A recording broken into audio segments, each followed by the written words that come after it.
How will you address gentrification and the housing crisis, like priorities where money is going for development that is not geared towards our low-income families? Gentrification is a real issue, and in case you're wondering, yes, New London is also impacted by gentrification. It's not something you read in the history book, it's something that's very true in our community. I have a friend who did a presentation once who said, now that the city looks good, why do we have to get kicked out? Why do we have to go away? So all of the development, all of the work that's being done is great, but who's being kicked out? A lot of us remember not many years ago, we saw that the Crystal apartments were taken apart, and it took years for us to get there. My family grew up in low-income housing, and rodents, there's so many issues that are going on in those apartments, and you call and there's babies. My sister developed a heart issue because of the air quality in those apartments. But who's being impacted? It's us. It's the people sitting next to you. Gentrification is a real issue here in New London. Thank you. Mr. Varela, you have 90 seconds. So this is what, excuse me. So this is what I was referring to in my last little talk when I was saying I don't want to just keep adding housing when we have so many vacancies. We should not be continuing to add these new flashy apartments and gentrifying New London downtown. Another thing besides the rent control, which I mentioned, being more specific, rent freezes, I think can definitely keep the prices down for the renters that need it. Besides that, I do want to talk about our most vulnerable as well. Some of the others got a chance to talk about the homeless crisis. I will say I want to expand homeless hospitality to the degree that the homeless hospitality center is willing to expand and to the extent that it's within budget, because homeless people, it's really hard to get a steady job without a roof over your head, and without a shower, and without access to a change of clothes. So it's very important to me. One of my best friends is homeless, not in New London, in another city in the state, and it was really, really hard for him to get a job, even just day to day.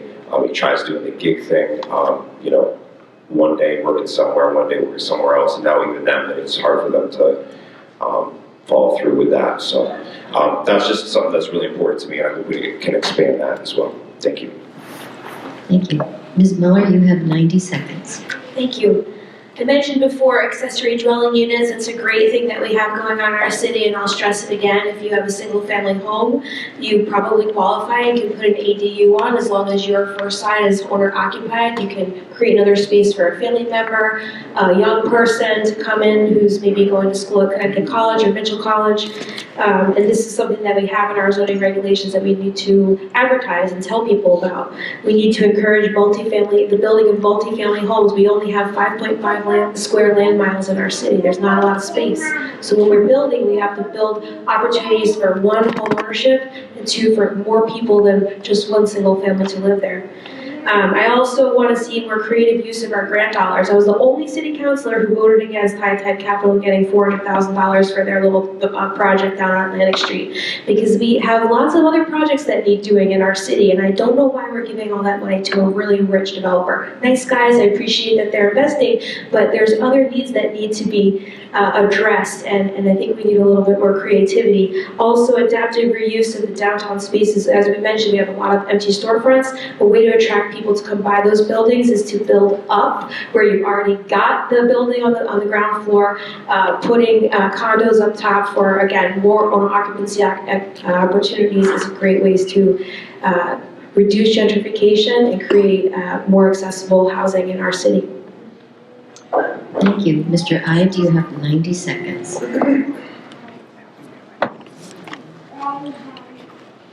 So again, I want to even the playing field on housing. In this city, as Victoria pointed out, we spent hundreds of thousands of dollars to pay rich developers to go build new buildings.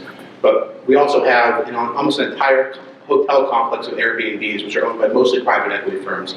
So we have over 400 houses, last I checked, on Airbnb and the other rental sites that are going to be tax-free or off-book hotels, and those are housing units that we could be giving out, having people rent and own and be in. I would like to see the housing market here in New London go back to the New Londoners. Let's offset it. Let's use the tax abatements to give owner-occupied houses. Let's use it to get people to go into that a house that they buy, first-time home buyer, qualify for the CHFA owner-occupied. Why don't we say that person gets, the money they spend on the first set of improvements to their house as a tax abatement? Put the money back in the pockets of New Londoners instead of giving it to these large private equity firms and large developers. Thank you. Goes to Ms. Farias for 30 seconds. As a city councilor, the second part of the question asked we need to make sure we're asking residents who aren't already a part of the inner circles, what can we do? During COVID, we had a survey that went around that asked residents, what are their top priorities? And residents were able to answer that question, and the city councilors ignored that, what that would look like for the community. If the community is telling you what they need, the same way we're coming to you asking for your vote, when it comes time to make a decision, we need to listen. I just want to touch on the tax abatement thing. There are homeowners in this city that have bought historical houses because they belong in the historical city. We're one of the top 10 historical cities in the country. Why are we ruining it? I am a historical homeowner. My taxes went up. I'm not even going to tell you because you already know. My taxes went up in accordance with what they said my house is valued at. Wrong answer. I need those tax abatements.